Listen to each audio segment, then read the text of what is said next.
Okay, so we're going to talk about the stack method for Outlook in Mac. So what we're going to do is first, let me call your attention over here to our action folders that we created.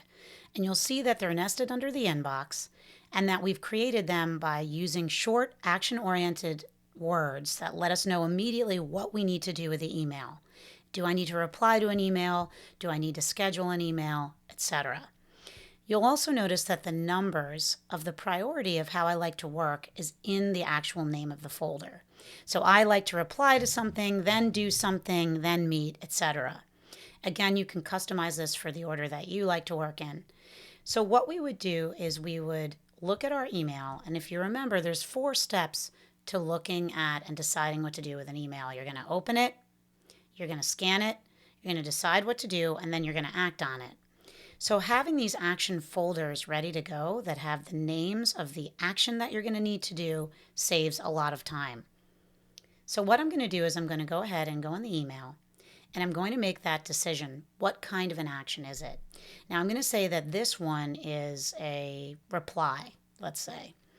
And I'm going to show you a keyboard shortcut to save you time to move your emails from the inbox into the appropriate folders.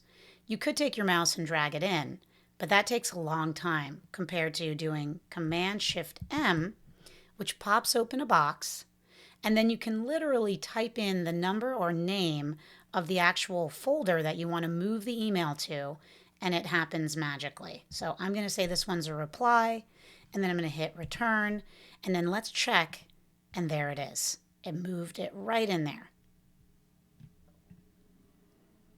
And we're going to do that for each of them. So I'm going to say this one is for review. So again, Command-Shift-M, and this one is going to move it into the review folder. Let's check. And there it is for review. And we're going to do this with each of them, and I'm going to make a decision. So I'll say this one is a do. This one is, I'm going to actually select this entire thread. This one is a do. This one is, let's say this one's a do as well. So again, Command-Shift-M lets me pop open the window. I'm going to say this one is a newsletter. So we'll say that this one is actually a review, and so on. So you'll do this all the way through all of your emails. And I'm going to go ahead and do this quickly now. So then that way you can see we're working through it very fast. And then I don't have to use my mouse, and I'm saving a lot of time. I'm going to say this one's a reply. And again, I can quickly make a decision as to what kind of email this really is. So I'm going to say this one's a reply. This one is going to be a forward, let's say.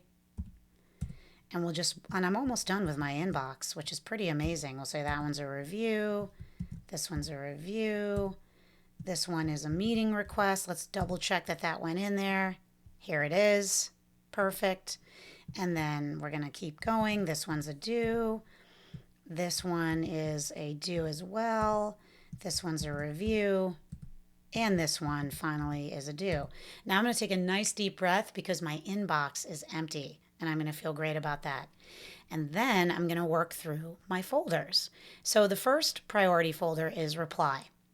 And what I'm going to do in here is I'm going to assess what I can flag and deal with right now in real time, and then archive or delete.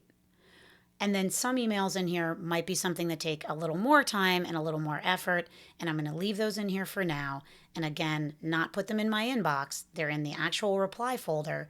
So I know that even if I can't do it right now in real time, it's a reply, and I know what I need to do with it when I go to work on it later. So to flag in Outlook for Mac, you need to do Control-1, and that's the keyboard shortcut that saves you time. If you want to take it off, you can right-click, go to Follow-up, Clear Flag, and that takes it off. If you do it quickly enough, you can do Command-Z to undo, but it depends. So I'm going to go ahead and flag and then use the up and down arrow keys. I'm just going to flag a few things that I want to deal with right now. And you would go through all of your replies and do this. For the purposes of the demo, I'm just going to do a few. And I would literally do this. I would work in real time and say, okay, this is a reply. So I'm going to say, great, thanks. I'm going to send it. And then what I'm going to do is I'm going to go ahead and archive this. Now you can do this one of two ways. You can archive it with the button using your mouse, or let's do another one. Actually, let me flag another one that's not from me so it doesn't pop into my inbox. So Control-1 to flag. So I'm going to go ahead and respond to this one. Command-R is the shortcut to reply. And I'm going to say, yes, I do. Great. I'm going to send it. And then I'm going to go ahead and archive this. Now, another way to archive other than pressing the button is to do Control-E. And if I go into my archive, there it is. So that's another way you can do it as well. And I'm going to do this for every single one of my folders. Let's say I worked through all of the flagged replies and I archived or deleted them. I'd move on to the do folder and do the same thing, and the meet folder and do the same thing. And I would do this for each of them until I'd worked through the folders and the only things that were left in there were a handful of emails that I can come back to later. Then I'd go back to my inbox and feel relieved because I have nothing in there. And then for the rest of the day, I would work from my inbox only. So anything that came in, I would try to deal with in real time from my inbox.